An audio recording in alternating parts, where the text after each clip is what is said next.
8 décimas la temperatura, 61% la humedad. Mati. Bueno, seguimos en Hablemos de Política, último bloque. Del otro lado de la línea se encuentra nuestro analista internacional, no solamente nuestro, sino de muchos, porque anda por todos los medios últimamente. Sí, la estoy grabando, Ana. Gonzalo Fierviani, buenas noches, Gonzalo, ¿cómo estás? ¿Qué tal? Buenas noches, Mati, Ana, Eli, un abrazo grande y un saludo a toda la audiencia. Debo decir que banco el primer disco de Shakira, guitarrero, noventoso, tiene lo suyo. Sí, 90, ¿no? Estábamos en esa, es noventoso ese disco, che. Sí, tiene lo suyo, aparte es más guitarrero, es otra cosa, banco ese disco. Sí, después, últimamente ahora viene con esta onda media ahora. 95, sí, acá nos están diciendo. Parece que hoy hacen música con algoritmos, ¿viste?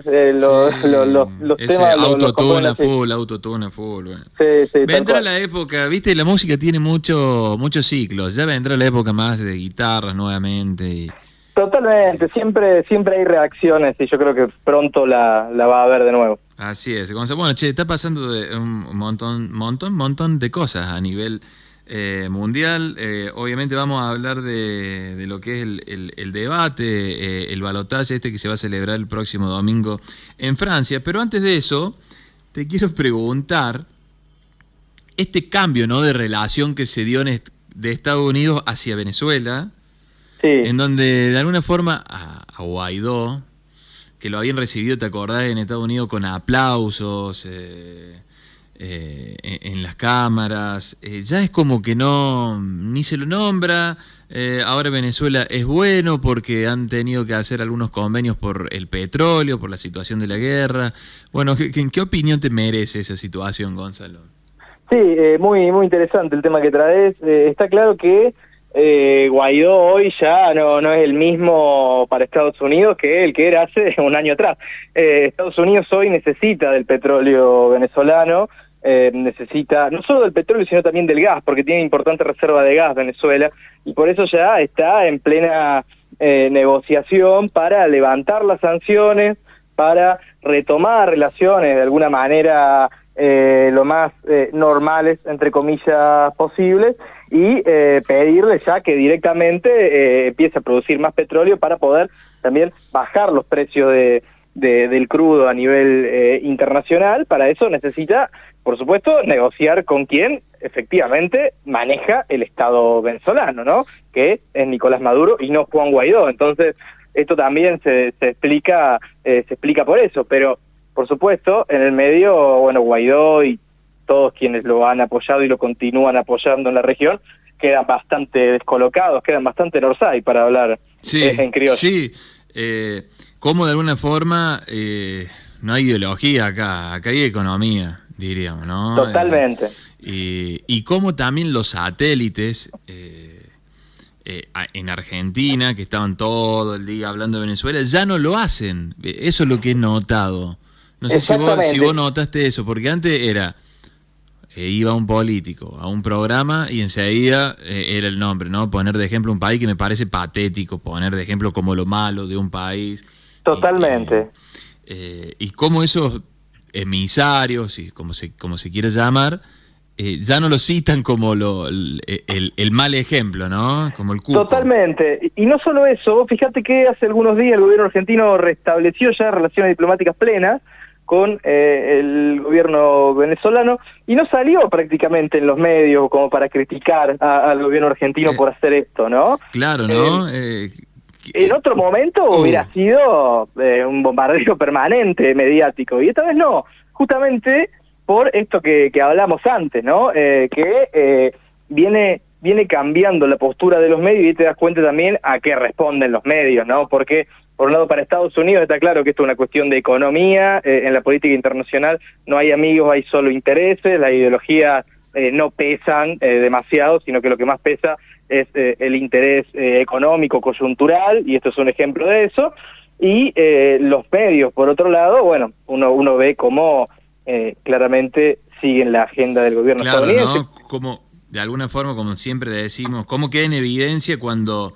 se hablaba siempre de que la embajada de Estados Unidos en Argentina, influye, baja línea, baja qué decir, cómo se ve reflejado en esta situación, ¿no? Totalmente, y para poner un ejemplo muy concreto, cuando uno veía las notas que se hacían, por ejemplo, en un medio como Infobae, que es quizá el ejemplo más extremo de esto, se hablaba todo el tiempo de la dictadura de Maduro, el régimen de Maduro, la dictadura venezolana, etcétera, etcétera, y ahora se empieza a hablar del gobierno de Maduro, claro, del gobierno de Venezuela, o sea... Ahora es un gobierno. Ya no es más un régimen y una dictadura, ¿no? De repente todos los problemas que realmente que existen y que los tiene Venezuela desaparecieron, ¿no es cierto? Entonces, eso es muy interesante para ver cómo... Y ahí te das cuenta quién responde, está claro. Exactamente. Bien, Gonza, bueno, el próximo domingo, ¿no? Son las elecciones en Francia, diríamos, del balotaje. Así es, el próximo domingo el balotaje en Francia entre Emmanuel Macron y Marine Le Pen. Son elecciones muy importantes, no solo para el futuro de Francia, sino para el futuro de Europa.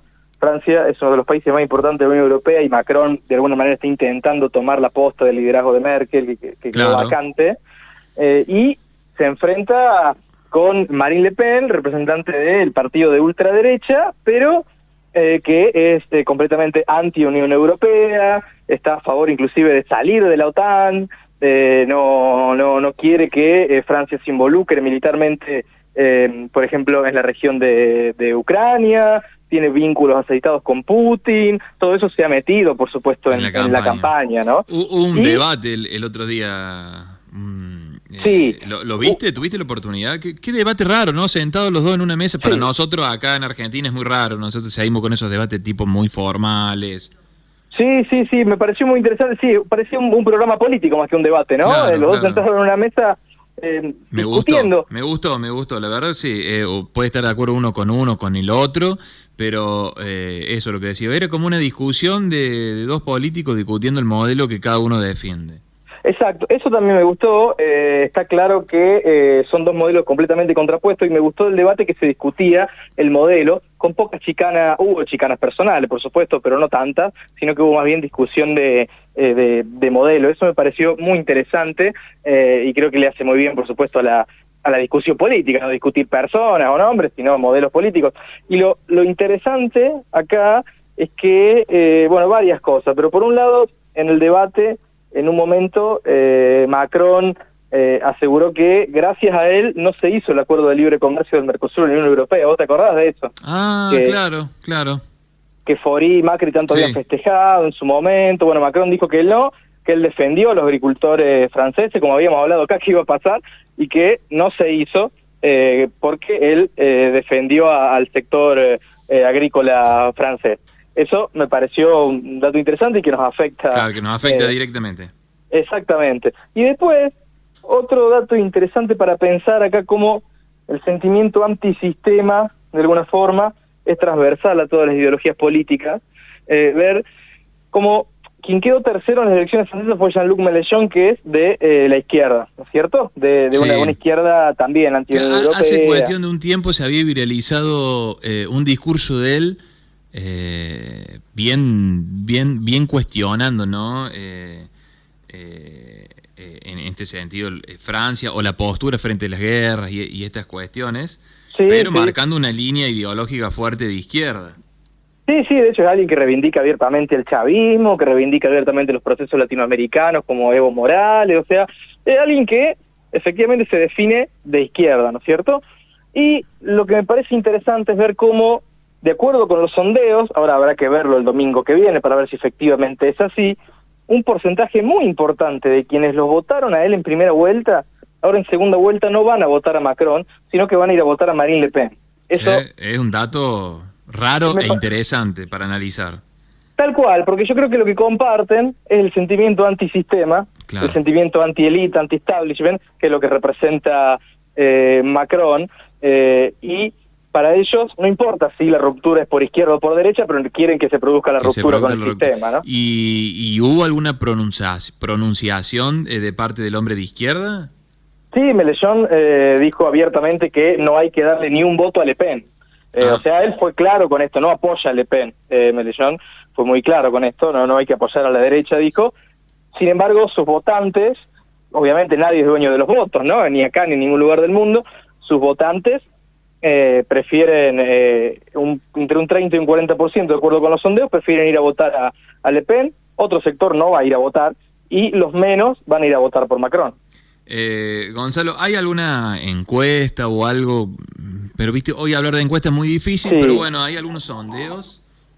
Sí, hay encuestas, como bien decís, las encuestas, viste, muchas veces se equivocan, Sí. y más en este tipo de casos, pero sí, hay sondeos que le están dando a Macron una ventaja de entre los que menos ventaja le dan 2 puntos, Que es los que muy más ventaja poco. le dan Si es 2 10 puntos, lo más probable es que pierda. Exactamente, de acuerdo con esa encuesta, sí, y después hay otras que le dan 10 puntos arriba, son los que más ventaja le dan, pero este es un dato también interesante, ya el balotaje anterior, el de 2017, también había sido entre Le Pen y Macron, y esa vez Macron ganó 64-36. Las encuestas le acertaron esta vez, pero esta vez están mucho más parejos. Sí, no, aparte a Macron le tocó también lo que le ha tocado a todos los mandatarios en funciones, ¿no? La pandemia. Exacto, eso también lo ha desgastado mucho, por un lado, y por otro lado, lo ha desgastado mucho, lo hemos hablado acá, el fenómeno de los chalecos amarillos, descontento muy grande de los trabajadores. Macron ha llevado adelante una serie de reformas liberales. ¿La reforma de jubilaciones la logró hacer? Aún no, pero prometió que la hace si gana. Ah. Así que eso también es algo que, por supuesto, de alguna manera, esas cosas, la reforma jubilatoria, la quita de derechos laborales, la lucha contra los sindicatos, eso explica, de alguna forma, en parte, por qué sectores que votaron en primera vuelta para los parámetros europeos, la extrema izquierda, y ahora en segunda vuelta van a votar a la extrema derecha. Claro. ¿No? Y imagino, Gonzalo, esta tendencia también que se está dando en Argentina, en donde los jóvenes que se identificaban con partidos de izquierda, hoy a lo mejor están identificados con estos partidos de derecha, porque de alguna forma venden esta ruptura, ¿no? Esta ruptura a lo establecido. ¿Puede estar pasando también en Francia? Sí, en Francia está pasando algo similar. De todas maneras, en los sondeos, en las franjas etarias que se dieron en primera vuelta, también es un dato interesante ver cómo está muy marcado, de acuerdo a la edad, quién ganó. Entre los 18 y los 30 años ganó Mélenchon, ganó bien Mélenchon entre los 18 y los 30 años. Entre los 30 y los 60 años arrasó Le Pen. Mira. Y los mayores de 60 lo votaron a Macron. Claro. Eso también es interesante. ¿Qué dato? Eso también es interesante. O sea, el electorado de Macron es el mayor, digamos, ¿no? El que antes votaba a los partidos tradicionales franceses, que hoy ya prácticamente no existen más, a los conservadores y a los socialistas, los tradicionales, que les fue realmente muy mal en esta elección, apenas 1 o 2 puntos sacaron. Todo ese voto se fue a Macron. Y el voto antisistema, ya sea por derecha o por izquierda, gana en las franjas etarias más jóvenes, ¿no? Ya sea de 30 a 60 gana la extrema derecha y de 18 a 30 gana la izquierda.